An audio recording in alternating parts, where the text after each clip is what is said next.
Je pense que vous êtes très nombreux à avoir déjà vu ce genre de canne sculptée ou bâton d'officier, que ce soit en musée, en brocante ou sur eBay, car il est vrai qu'on en trouve beaucoup et c'est un objet qui est très prisé des collectionneurs.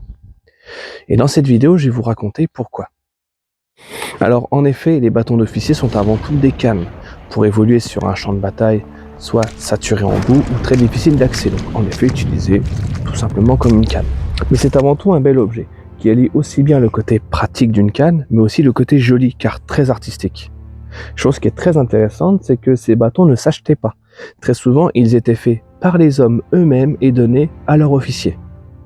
Il est vrai que le point commun de chaque bâton d'officier et de toute canne sculptée de la Première Guerre mondiale, on y retrouve très souvent un serpent entrelacé dans la canne, ou qu'il l'enserre, car en effet le serpent est symbole d'autorité. On retrouve également parfois une croix de Lorraine, symbole de résistance, mais surtout un pommeau, qui est très souvent un képi, avec la tête du soldat, enfin la tête de l'officier, ou le soldat casqué tout simplement, mais toujours avec l'effigie de l'officier à qui ce bâton est donné. Alors en effet, cette canne sculptée n'est pas un modèle original, puisqu'il m'a été produit et sculpté à la main par mes parents. Néanmoins, j'ai dû garder tout de même le serpent entrelacé dans la canne plutôt qu'il l'enserre, signe d'appartenance des officiers, car signe d'autorité. En revanche, moi j'ai choisi un pommeau en forme de grenade défunt, car j'ai toujours été fasciné par ces objets explosifs.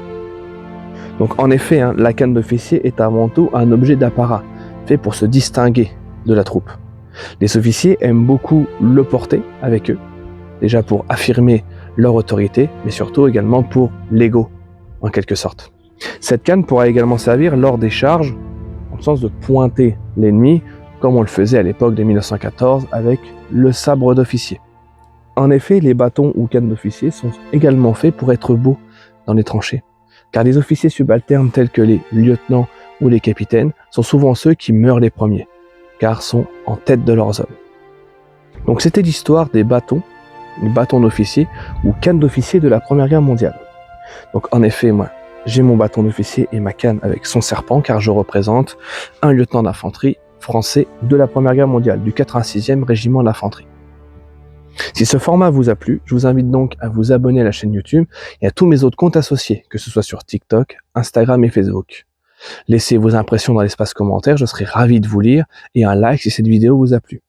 Je vous invite également dans l'espace commentaire à me donner des sujets pour d'autres vidéos, car en effet, la parole de mes viewers compte énormément pour moi. Moi je vous dis à très vite pour un nouveau format.